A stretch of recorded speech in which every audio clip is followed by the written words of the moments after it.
Yo, what's up people? Welcome back to my channel, and today's video is going to be a little different than usual since I'll try to give some tips on how I've been projecting the boulders at my sessions and to also try to explain what I'm thinking when I'm doing the boulders. So I filmed myself right after my tries to remember what I was thinking about and what I could have done better on my next attempt. Alright, I'll talk about myself real quick since somebody asked in the comments and I thought that would be interesting. So my name is Andres, in Spanish is Andres, and I'm 21 years old. I started climbing when I was 17, so it's been about 4 years. And many people don't know this, but I haven't done any sport before this one. So I was just a big gamer or just I had other passions. But when I started climbing, yeah, my goal has basically just been projecting hard boulders and really going at my limit. I really wish I could give you like a plan of what I'm doing, but I'm basically just climbing, so that's my training. Alright, so we have our first boulder, which is V9 to V10. And this boulder is sick because there's a massive dyno, and I was surprised I could flash this move because it looks a lot easier than it is because the jug is a little trash. And this last hold, well... Oh, what the fuck? Oh, what the fuck? Yeah, so the last hold was so bad that I really had to try other betas, and that brings us to the tip number 1 of this video, which is to try as many betas as you can in one go. This was my first attempt, so I really wanted to flash it, and I gave it my max by trying every possible beta, but I still couldn't get the flash. But I still think I gave it a solid go. Yeah, you can see it's super flat, and the friction is definitely not there, because this one is alright. You can put your hand in there, but this one, yeah, you need something else, because that's super bad. Like I said earlier, this first move was definitely challenging, and when I got back to it on my second attempt, I couldn't get the move. The hold was not too good and the swing was pretty big. I eventually tried the dyno again, and then I got to this point again. But I was trying some other betas, which was to lift my right foot up and then try to like stay low on the last hold, but it's kind of on a sideways, so you probably need like a heel hook on the right, which was the first instinct I had on my first attempt. But man, you can see how weird this move is. I'm trying to get the heel hook and really go to the right side to take off some weight off the arms. And it was the beta, but I just needed to apply it better. So tip number 2 is to use jugs and other holds around to understand the move and figure out the beta. So I know this is obvious, like every one of us tried to use jugs and then get to the position, but I think this is like crucial if you want to get the boulder. So this whole attempt was just me trying to figure out what the hell can I do with this last move, and I was basically just climbing on a jug. I was testing the positions and really trying every beta. Like, this last move was so weird because of the hold that even using the jug and getting back to the position wouldn't necessarily be efficient for me, since I really needed to find like this positioning and then could find a match. Okay, this next tip might sound dumb at first, but if you mimic the moves after you've tried a boulder or before trying it, you're actually gonna remember what to do on your next try, and you're gonna understand what type of positioning you want and really try to focus on learning from what you just did. And okay, you're not gonna go from V8 to V10 by just mimicking the moves, but it's definitely something that helps me because I need to remember what to do on my next try, and I think it really helps on the mental instead of just looking at your boulder and doing nothing. Alright, so after 6 tries, I could finally get the send of this boulder, and pretty much all my tries were me trying the ending match, and it really helped me, like I said, getting on the jug and trying to learn the position. So this last move was super technical because as you can see when I'm rotating to the right, my hand switches to like a squeezing position instead of pinching because that would have pulled me apart from the wall and I want to be very stable. Okay, we're back on the third boulder, and this time we have a style that I completely enjoy, which is some small crimps and one arming some crimps and more crimps. But damn, I missed my flash, even though it's my style. And then I figured out that I just didn't commit at all because one-arming it wasn't really difficult. And I probably should have put it as a tip because I usually don't commit on my first tries. And like I said, I need to try more betas, but this was just a commitment issue. Like sometimes you're not really going to the move because you don't know what it'll feel like, and then you touch the hold and next try you get it because you were not committing enough. So here are the holds I've been dealing with, and this is the one arm crimp that resembles the Beastmaker.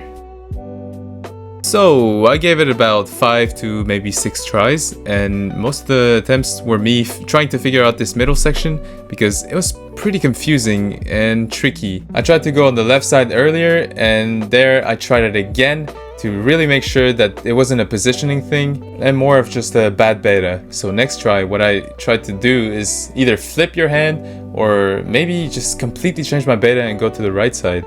Okay, so on my next try, I didn't even grab the left hold, I just went for it, and this idea, I was glad that it worked because I'm at a gym that pretty much only has slabs, and you can see these weird moves pretty often in this gym, and that's why I think it's one of my favorite, I think my favorite setting gym at my city, because they are so creative with these type of moves, and I would never have tried that move at my first attempt. Like, you can see how hyped I am here.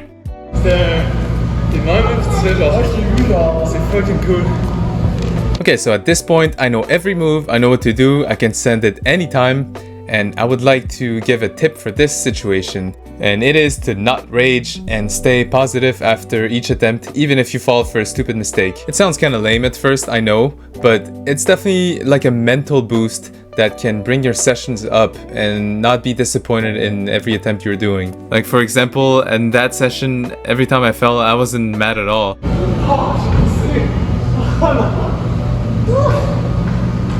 And some of you might be saying, okay, you're bullshitting about these tips, but nah, I'm serious. Like for me, when I stay positive in a session, I'm in a good mood and it actually makes my experience just more fun, and I actually want to try the boulders. I don't want to just send the boulder and get in a mindset of like, nah man, what am I doing, bro? I should be getting it. And I'm saying this because we've all been through that. Of course, we all want to send the boulders, but I think it's more important to learn from what you've done wrong and then eventually send it. It's not really a rush. Alright, let's get back to the boulder. So now, I thought I was gonna drop it because I had no space for my foot, but I knew how to adapt to the situation. As you can see, I flipped my hand, and that way I could bring my foot a little more inside the hold.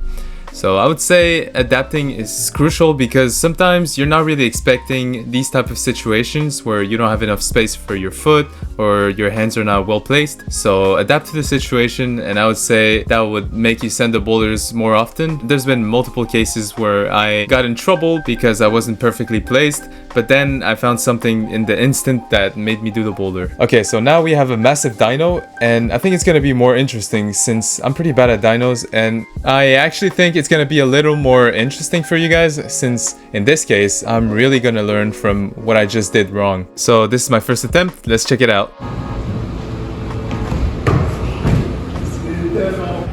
So first thoughts about the dyno. I feel like generating from that position is super weird because the jug is not on the same wall. Let me show you. It's like you have this jug, but you don't really see the holes. See, this is what I'm seeing. So you kind of have to just trust your feet and then somehow generate and reach to that position. But generating from here is not easy because the jug is not like a total jug. It's just like a good jug, but the thing is your hands are not well placed. So it is tricky, and I'll try to adjust on my next tries.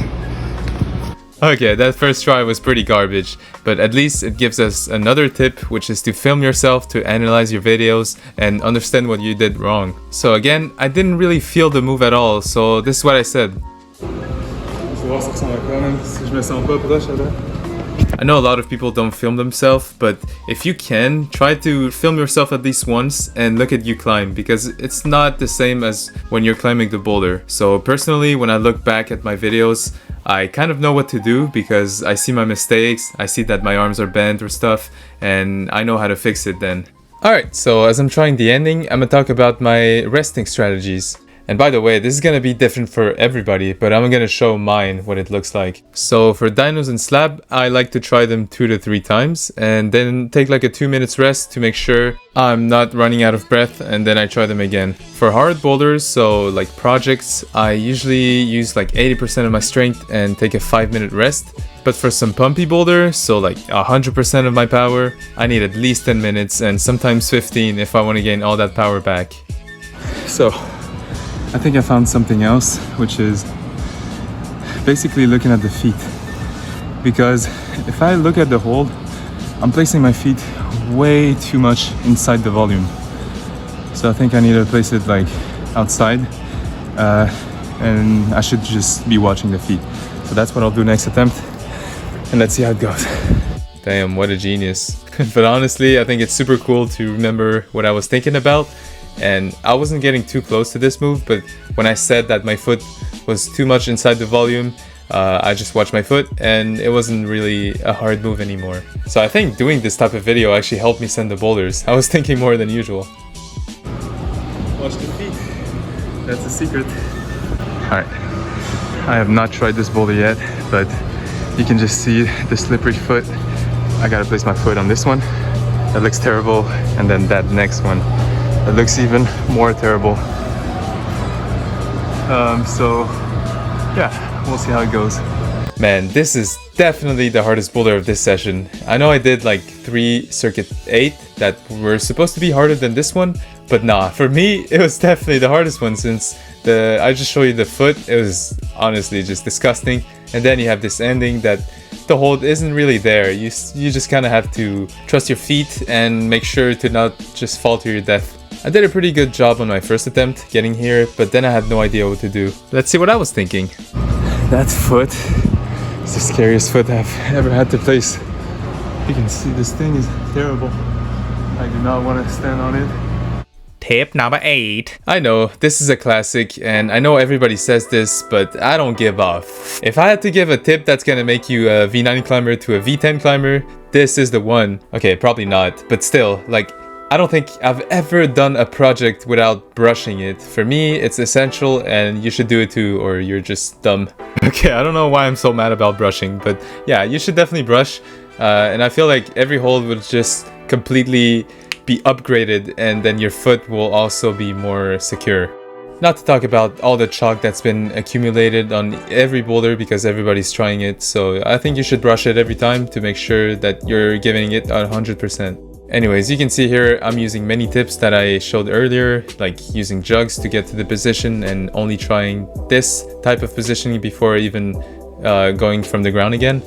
And I know this is a weird, long type of beta that nobody can really do except me or some tall monkey. But even with this beta break, I feel like this boulder was so damn hard. The ending was hard, the middle section was also hard, and I think Circuit 7 is a little cooked. Again, I say this every time, it might just be me, maybe I'm just trash, but I definitely just spent 5 minutes on the last hold trying to figure out what the hell could I do to make this position feel comfortable, only to match. Because the last hold was just unholdable and you had to be stable on your foot if you want to match. By the way, I'm not mad here, I'm just super confused on what the hell should I do. So in this clip, you can see I did the last move, but it was super sketchy and I did not feel comfortable. But since I've done every move, I wanted to try it from the beginning. This is what we're dealing with, absolutely nothing. So you kind of just have to balance yourself on these feet. They're pretty terrible. You really have to smear very hard. And then you have this hand. That's pretty, it seems bad, but it's pretty alright. The thing is, you gotta leave it to go to that one. So it's all in the foot. But well, I guess we'll try from the beginning now that we did every move. And I'll try to take it slow. We'll see how it goes. Don't forget to brush it! And also, I didn't mention it, but for slabs, if you can clean your shoes before going into the slab, it really helps your shoe to stick more into the volume, because when you use it on the volumes, it gets more dirt and somehow chalk, so it can slip. So on this attempt, let me see, I was about 60% sure I was gonna get it. And I say 60 because I thought I was gonna miss the last move, but I was wrong. There was a move before that was definitely more challenging than I thought. And I really didn't think it was gonna be a problem, since the hand is alright, but then the foot is so terrible that you have this barn door that's hard to keep. So I'll explain what I do in these situations instead of just trying it over and over again. Alright, so tip number 9 is positioning. It's a little similar to the one of filming yourself, but this time I took some pictures because there was something wrong about my positioning. I couldn't really understand what the hell was wrong and I couldn't step on it. But when I looked at these photos, on the left, I wasn't really standing on the volume. I was mostly like pushing away because my arm was completely extended. But then on the right side, you see my arm is bent and my leg is at 90 degrees. And that way I was actually standing on the volume and I could bring my right arm up because I was in a stable position. But on the left side, I was not stable at all. I was basically just pushing and the barn door was just waiting for me. So yeah, take some pictures and spot the differences. So when I saw my picture, I tried to do the same and I was a little too fast, but I knew that would work.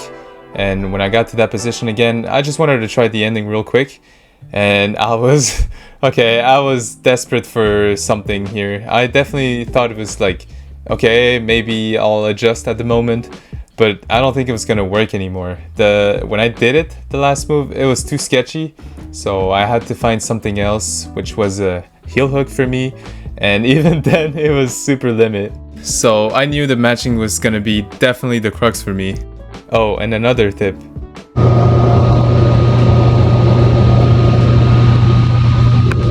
Okay, after all those tries, I cleaned my shoes, I brushed the holes, I saw the images, spot the differences, I did my beta on the last move, so I was ready to send this boulder at this moment.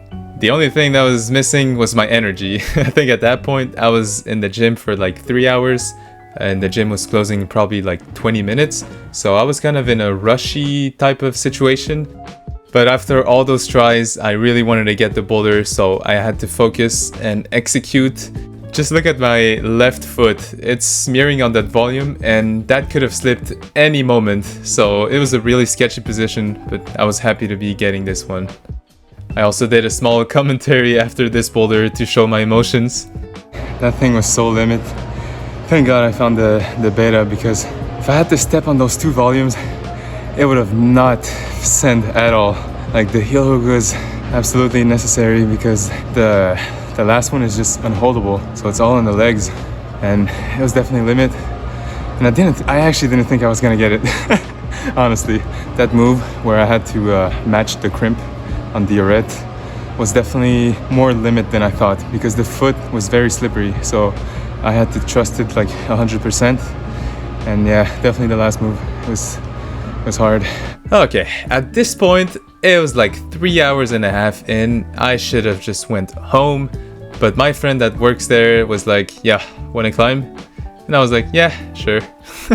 I'm definitely the worst climber ever when it comes to leaving the gym and rest. I'm never resting. My skin is always so bad, and that's definitely something that would make me send harder because I don't take care of that.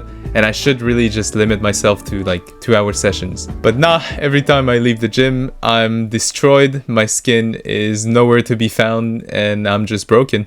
Okay, so this last boulder is circuit 8, and I definitely wanted to try it earlier, but I kind of got hooked up on other boulders. So this boulder is super powerful, but I would say on this one it was really about finding your own beta. And this is the last tip I'll give in this video.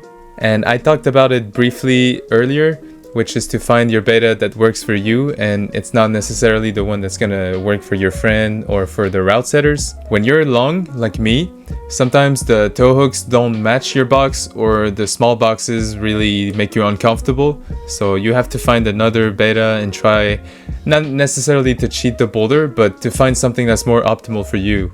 Because on this boulder, I know I didn't do any of the beta that was intended. From the beginning to one of the last moves, but it still probably would have worked better than the normal beta for me, since the moves were a little close and I feel like the holds were just not useful for me. So anyways, this is the crux of the boulder. You have to go left hand on this hold, and I'll show in a moment what it looks like. So this is definitely like a jug, the first hold, but the second one you kind of have to lean on the right side. Because with my beta, I had to hold the left hand and then go to this one, which is pretty flat. So you need a good compression. And well, the heel hook was pretty solid here. And this one is pretty good. So once you get there, I feel like the crux is definitely getting to this shitty hold. Like that thing is, I've never touched that hold. It feels like just a weird sloper that you kind of have to pinch because there's not much friction on it. And then you have the same one up there. It was a bicep move. You really had to pull like this, and at the same time holding the friction was weird. I'm gonna try to show the hold up there because the hold was definitely pretty bad. This is the hold I was talking about. It's a sloper only for your fingers, and you really have to go fast on that one. And I really thought it was over for me when I missed that hold and it didn't stick at all. I was like, okay, it's time to go. I'll give it one more go just to convince myself that I was just dead. And I really gave it 100%. Like here, I was feeling so confident and I reached the hold and it stick for like 0.5 second. So I said, fuck it, I'll just give it one last go again. And okay, this is definitely not a tip I'll give. This is not optimal at all. I was ruining my skin and I had no energy, potentially risking myself injury. But sometimes you just have to take the risk. Right here, I gave all I had and I could finally stick the move. So even though it was a little dangerous, I was happy to give it one more go and get the send of this boulder that I really wanted to get before ending my session. So I really hope you enjoyed this type of video. I really had fun filming it and definitely doing the commentary over it. I thought it was like super nice to try this at least once. So yeah, if you have any suggestions about this channel and what you want me to talk about in the next video, you should let me know because I'll be super happy to try some other things and have fun editing my videos, like always. So again, thank you for watching and I'll see you next time. Peace!